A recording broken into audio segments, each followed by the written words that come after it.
ठंड में सौतेली बहनें। माँ, ये जगह कितनी ज्यादा सुंदर है ना।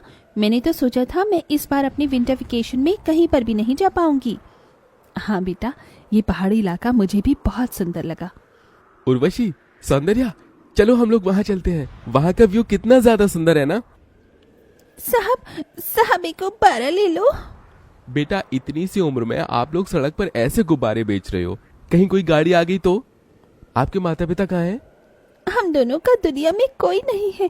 ये गुब्बारे बेचकर दिन में 10-20 रुपए कमा लेते हैं और उसी से ही गुजारा चलाते हैं। आप ये कुछ पैसे रखो और इससे कुछ खा लेना, ठीक है? नहीं साहब, हमें ये पैसे ऐसे मुफ्त में नहीं चाहिए। हम लोग गरीब हैं, लेकिन हम मेहनत का ही खाना पसंद करते हैं। आप इसके बदले ये सारे गुब्बारे ले लीजिए। उन दोनों बहनों को इतनी छोटी सी उम्र में इतनी ईमानदारी और मेहनत से काम करता देख सौंदर्या के दिल के अंदर उन दोनों बहनों के लिए ममता जाग जाती है। इन दोनों बच्चों का इस दुनिया में कोई नहीं है। देखिए ना, ये दोनों कितनी ज्यादा प्यारी और मेहनती हैं। क्यों ना हम इन्हें गोद ले लें। वेद को भी वो दोनों छोटी बहन बहुत ज्यादा पसंद आती हैं और वो उन दोनों बहनों को गोद ले लेता है। बेटा, ये सब तुम दोनों के लिए है और आज के बाद तुम तीनों बहनें हो। तुम तीनों कभी भी एक दूसरे का साथ नहीं छोड़ना। हम कभी भी एक दूसरे का साथ नहीं छोड़ेंगे।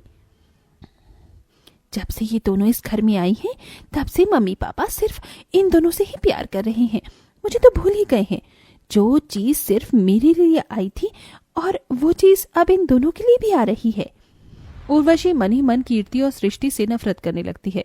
वेद और सौंदर्या का सृष्टि और कीर्ति को इतना प्यार करना उर्वशी को बिल्कुल भी पसंद नहीं था, लेकिन शायद भगवान को कुछ और ही मंजूर था। ऑफिस जाते समय सौंदर्या और वेद की गाड़ी का ब्रेक फेल हो जाता है, जिससे उन दोनों का एक भयानक एक्सीडेंट होता है और दोनों की फौरन ही मौत हो जाती है।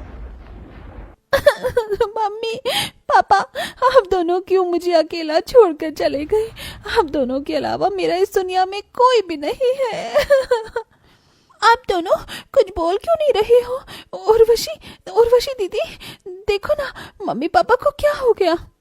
ये सब सिर्फ तुम दोनों की वजह से हुआ है। पहले तो तुम दोनों ने मेरे मम्मी पापा का प्यार मुझसे छीन लिया और अब मेरे मम्मी पापा को ही मुझसे छीन लिया है। मैं तुम दोनों को कभी माफ नहीं करूंगी। उर्वशी अपने माता पिता की मृत्यु का कारण सृष्टि और कीर्ति को मानने लगती है और उनसे बहुत ज्यादा नफरत करने लगती है। कीर्ति, खाना खा ली। तूने कल से कुछ भी नहीं खाया है। नहीं दीदी, मेरा कुछ खाने का मन नहीं कर रहा है। मेरी बहन थोड़ा सा खा ले, वरना मैं भी नहीं खाऊंगी। अपनी बहन के कहने पर कीर्ति जैसे ही निवाला उठाकर खाने लगती है, वहां उर्वशी आ जाती है और खाने की प्लेट छीनकर जमीन पर फेंक देती है। पहले तो मेरी मम्मी डैडी को खा गई और अब यहाँ आराम से खाना खा रही हो। घर में इतने सारे काम पड़े हैं, कौन करेगा? जाकर जल्दी से घर के सारे काम करो, वरना तुम दोनों को मैं घर से ही निकाल दूंगी, समझी? फिर इस कपकपाती ठंड में सड़क पर भटकते रहना। कीर्ति, सृष्टि उर्वशी को अपनी सगी बहन मानते थे, इसलिए वो उसकी सारी बात मानते थे। कीर्ति, सृष्टि ऐसी ठंड के मौसम में भी छोटी सी उम्र में ठंडे पानी में घर के सारे कामकाज करती हैं। ठंडे पानी में काम करने की वजह से उन दोनों के हाथों में छाले पड़ जाते हैं, लेकिन उर्वशी ये सब नजरअंदाज करती है।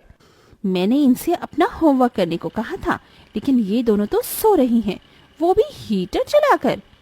उर्वशी एक बड़े से बर्तन में ठंडा पानी डालकर उसके अंदर बहुत सारे बर्फ के टुकड़े डाल देती है और उसे लाकर सो रही सृष्टि और कीर्ति के ऊपर डाल देती है। ठंडे पानी की वजह से दोनों बहनें घबराकर और ठंड से कांपती हुई उठती हैं। हो दीदी, आपने इतनी ठंड में हम पर ये बर्फीला पानी क्यों डाल दिया है? मेरा बस चलता तो मैं तुम दोनों पर बिल्कुल खौलता हुआ पानी डालती, लेकिन वो क्या है ना, गर्मी का मौसम नहीं है, ठंड का मौसम है, इसलिए मैंने तुम पर ये ठंडा ठंडा पानी डाला। अब तो तुम दोनों की आँख खुल गई होगी ना, तो चलो जाकर मेरा होमवर्क करो और मेरे लिए गर्मा गर्म कॉफी बना कर लाओ। अच्छा दीदी, मेरी तबीयत खराब है, मैं आपका होमवर्क बाद में कर दूंगी, मुझे थोड़ी देर आराम करने दीजिए।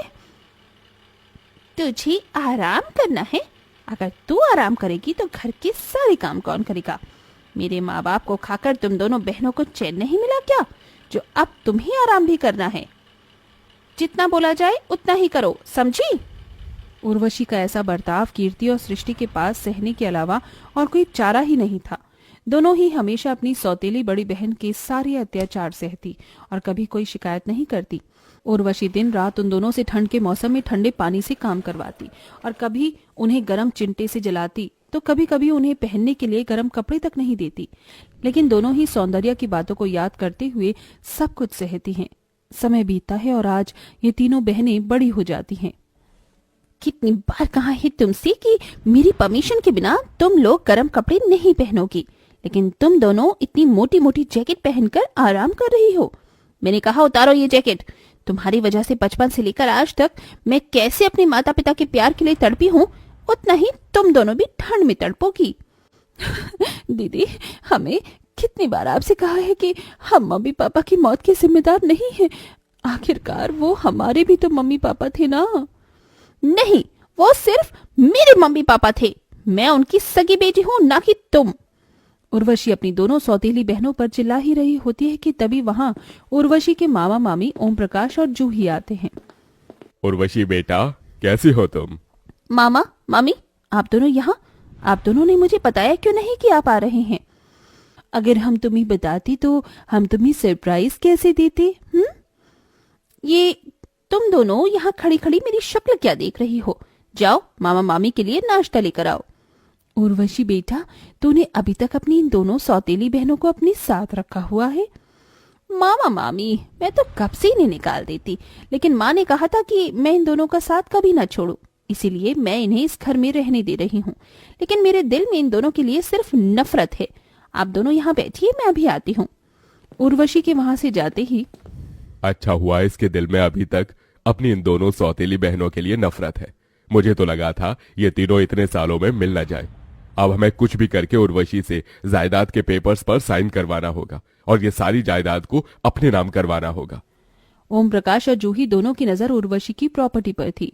ओम प्रकाश और जूही को बात करते हुए कीर्ति और सृष्टि देख लेते हैं और जाकर ये सारी बात उर्वशी को बता देते हैं। तुम दोनों को शर्म नहीं आती मेरे मामा मामी के खिलाफ ऐसी साजिश करते हुए? पहले मुझसे मेरे माँ बाप को छीन लिया और अब मेरे मामा मामी को मुझसे दूर करना चाहती हो। दीदी, हम सच कह रहे हैं, हमारी बात पर विश्वास करो। जस्ट शट अप, निकल जाओ मेरे घर से और मुझे अपनी शक्ल मत दिखाना। सृष्टि और कीर्ति अब पूरी तरह से टूट जाते हैं और घर छोड़कर चली जाती हैं, जिसका फायदा ओम प्रकाश और जूही उठाते हैं और जायदाद के पेपर बनवाकर उर्वशी के पास ले जाते हैं। ये किस किस चीज के पेपर हैं? उर्वशी बेटा, ये पेपर तेरे माता पिता ने बनवाकर मेरे पास संभाल कर रखे थे। इन पेपर पर साइन करने के बाद तू अपने बिजनेस को पूरी तरीके से टेक ओवर कर सकती है। लेकिन मम्मी पापा ने तो मुझे कभी इसके बारे में कुछ नहीं बताया। तू उस समय बहुत छोटी थी। चल अब जल्दी से साइन कर दे। ये पेपर हमें अब कोर्ट में भी जमा करवाने हैं। उर्वशी को जूही और ओम प्रकाश पर शक होता है। उर्वशी उन पेपर पर साइन करने से पहले उन पेपर को पढ़ लेती है, जिसे पढ़कर वो जान जाती है कि वो पेपर बिजनेस के नहीं बल्कि उसकी प्रॉपर्टी के हैं और उसके मामा मामी उसकी प्रॉपर्टी अपने नाम करवा रहे हैं। सृष्टि कीर्ति बिल्कुल ठीक कह रहे थे। आप दोनों की नजर में मेरी प्रॉपर्टी पर है। काश मैं उनकी बात मान लेती। हाँ बेटा, काश तुम उनकी बात मान लेती। चल अब जल्दी से इन पेपर पर साइन कर दे, वरना ये गन की सारी गोली तेरे भेजे में उतार दूंगा। मैं पेपर्स पर साइन नहीं करूंगी। ये प्रॉपर्टी मेरे मम्मी पापा की है, ना कि तुम्हारी। उर्वशी के साइन न करने पर उसके मामा मामी उसके साथ जबरदस्ती करने लगते हैं कि तभी सृष्टि और कीर्ति वहां पुलिस के साथ अचानक आ जाती हैं। पुलिस ओम प्रकाश और जूही को गिरफ्तार कर लेते हैं। दीदी, आप ठीक तो हो ना? आपको कहीं चोट तो नहीं लगी? कीर्ति, सृष्टि, मैं ठीक हूँ, लेकिन तुम दोनों तो घर छोड़कर चली गई थी ना? हाँ दीदी, लेकिन हम आपको ऐसी हालत में अकेला नहीं छोड़ सकते थे, इसीलिए हम पुलिस के पास गए और हमने उन्हें सब बता दिया और हम लोग सही समय पर यहाँ पुलिस के साथ पहुंच गए। अब आप इस घर में आराम से रह सकती हो। अब हम आपको कभी अपनी शक्ल नहीं दिखाएंगे। सृष्टि, कीर्ति, रुक जाओ। अगर तुम दोनों चली गई तो हमेशा के लिए घर में मैं अकेले रहकर क्या करूंगी? मुझे माफ कर दो। बचपन से लेकर बड़े होने तक तुम दोनों के साथ बहुत बुरा किया है मैंने। मम्मी पापा की आत्मा को ये सब देखकर बहुत दुख हो रहा होगा, लेकिन अब मुझे मेरी गलती का एहसास हो गया है। अपनी इस बड़ी बहन को माफ कर दो। आप हमसे माफी मत मांगी। आपने हमें स्वीकार कर लिया, यही हमारे लिए काफी है। हमें हमारी बड़ी बहन मिल गई और हमें कुछ नहीं चाहिए। उर्वशी अपनी दोनों बहनों को गले से लगा लेती है, जिसके बाद अब तीनों बहनें प्यार मोहब्बत से एक साथ खुशी खुशी रहती हैं।